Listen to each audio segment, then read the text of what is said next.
Belajar dari dua Umar. Sejenak kita melihat pada suatu malam di Madinah, malam yang tenang menyelimuti mereka yang sudah kembali ke peraduan. Seorang laki-laki menyingkirkan selimutnya. Ia bangkit, berjalan menyusuri lorong-lorong yang sepi. Angin berhembus dingin menusuk tulang. Laki-laki itu keluar seorang diri, menyatu dengan malam. Ia tidak bisa tidur. Ia khawatir kalau ada musafir yang terlantar yang tak menemukan tempat menginap. Ia khawatir ada orang sakit yang memerlukan obat. Dan ia pun khawatir manakala ada orang yang kelaparan yang tak menemukan sesuatu untuk mengganjal perutnya. Ia khawatir ada urusan rakyatnya yang terlewatkan. Bahkan ia juga merasa bertanggung jawab terhadap seekor keledai yang terpleset di tepian sungai Efrat. Lelaki itu adalah Amirul Mukminin. Ya, Amirul Mukminin Umar bin Khattab. Lama sekali Umar menghabiskan waktu untuk berkeliling di malam yang gelap gulita itu. Keletihan menyelimuti tubuhnya. Pada sebuah tembok rumah kecil di ujung Madinah, Umar bersandar. Sejenak ia berhenti untuk beristirahat guna melanjutkan langkah yang sedikit lagi sampai di Masjid Nabawi. Fajar hampir menyingsing. Di antara suara binatang malam, sayup-sayup terdengar olehnya suara dua wanita dalam rumah yang kecil. Pembicaraan itu berlangsung antara seorang ibu dan putrinya. Sang anak berdebat dengan ibunya dan menolak mencampurkan susu perahan dengan air. Sang ibu berkata, "Campurkan susu itu dengan air." Amirul Mukminin melarang susu campuran. Apakah ibu tidak mendengar? Dia melarang perbuatan itu, ujar dari seorang anak tadi. Umar bin Khattab, "Ya, tak melihat kita," jawab dari ibunya. "Ia tidak mungkin mengetahui perbuatan kita di penghujung terakhir malam ini," ya, jawab si ibu. Seketika anak gadisnya menjawab, "Wahai ibu, seandainya Umar tidak melihat kita, tapi Tuhan Umar melihat kita. Sungguh demi Allah, saya tidak akan melakukannya. Allah juga melarang perbuatan itu." Si anak menegaskan. Pernyataan gadis ini menjadi air penyejuk bagi hati Umar. Sebuah jawaban yang memadukan kejujuran dengan keimanan, ketakutan kepada Allah, dan perasaan diawasi olehnya. Umar mempercepat langkahnya menuju Masjid Nabawi untuk menunaikan sholat subuh bersama para sahabatnya. Setelah itu, sholat subuh bersama para sahabatnya, ia kembali ke rumahnya, Kemudian kata-kata jujur dari gadis itu masih terngiang dalam pendengarannya. "Seandainya Umar tidak melihat kita," kata seorang gadis tadi, "tapi Tuhan Umar melihat kita." Umar memanggil Asim, putranya yang sudah ingin menikah, lalu ia sarankan untuk mengunjungi rumah gadis tersebut. Seraya menceritakan apa yang ia dengar, Umar berucap, "Wahai anakku, pergilah dan nikahilah. Saya tidak melihatnya kecuali mendapatkan keberkahan. Semoga ia melahirkan anak yang memimpin Arab." Asim menikahi gadis miskin yang waro itu.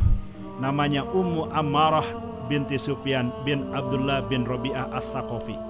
Dari pernikahan ini lahirlah putri yang mereka namakan Laila dengan nama panggilan Ummu Asim. Ummu Asim menikah dengan Abdul Aziz bin Marwan.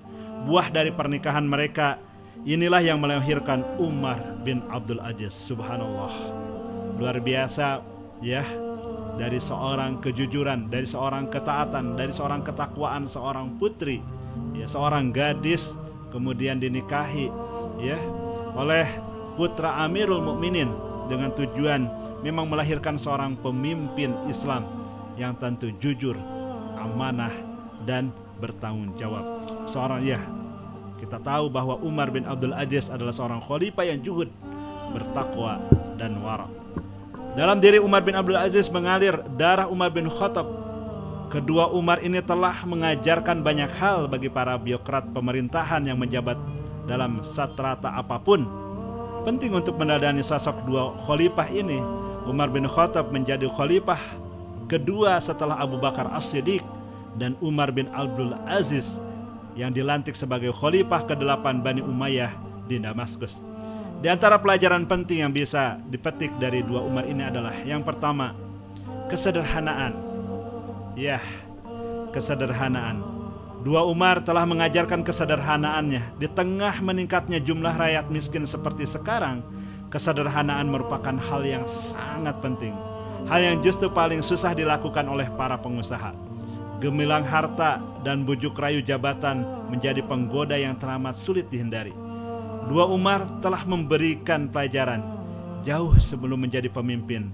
Baik Umar bin Khattab maupun Umar bin Abdul Aziz adalah sosok sederhana, namun ketika mereka menjadi khalifah bagi seluruh umat Islam, bukan negara, kesederhanaannya itu tetap mereka pertahankan, bahkan kesederhanaannya mereka semakin nyata. Yang kedua, keteladanan yang kita bisa ambil adalah sebagai seorang pemimpin umat, dua Umar tak hanya bicara tentang kebaikan, tapi juga menjadi pelaku pertama kebaikan itu. Sebelum orang lain berbuat, mereka sudah melakukannya. Mereka betul-betul memperhatikan firman Allah Subhanahu wa taala, amat besar kebencian Allah di sisi Allah bahwa kamu mengatakan apa yang tidak kamu kerjakan. Kabur maqtan indallah an taqulu ma la taf'alun. Bagi seorang pemimpin, keteladanan menjadi hal yang utama yang disorot rakyat. Kepatuhan rakyat terhadap pemimpin berbanding lurus dengan kemampuan mereka memberikan keteladanan. Semakin jauh dari para pemimpin dari keteladanan, maka jauh juga rakyat dari kepatuhan. Dan yang ketiga adalah al-ithar. Apa itu? Mendahulukan orang lain daripada dirinya.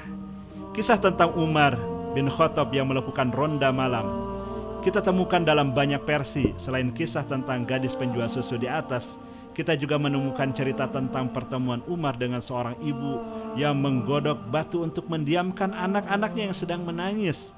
Pada saat yang lain juga ia menemukan rintihan seorang wanita yang ditinggal berjihad oleh suaminya. Itu berarti Umar bin Khattab bukan sekali saja melakukan inspeksi mendadak sidak terhadap rakyatnya.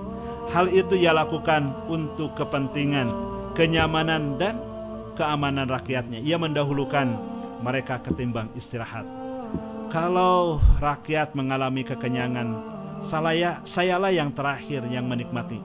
Tapi jika mereka mengalami kelaparan, sayalah yang pertama kali merasakannya. Inilah ya kutipan ujaran dari Umar bin Khattab pada suatu saat. Pada kesempatan lain, ketika istrinya membelikan minyak samin, ia berkata, "Demi Allah, saya tidak akan makan minyak samin sebelum orang lain merasa kenyang dengannya." Tentu tak hanya 3 ibroh itu saja yang bisa kita teladani dari dua Umar. Ya, insya Allah masih banyak sekali keteladan-keteladan yang lain yang bisa kita petik ya dari sahabat yang sangat luar biasa, Umar bin Khattab dan Umar bin Abdul Aziz. Insya Allah ya kita menjalani kisah tersebut, dan tentu kita pun juga semoga kita bisa meneladaninya. Terima kasih, mohon maaf. Wassalamualaikum warahmatullahi wabarakatuh.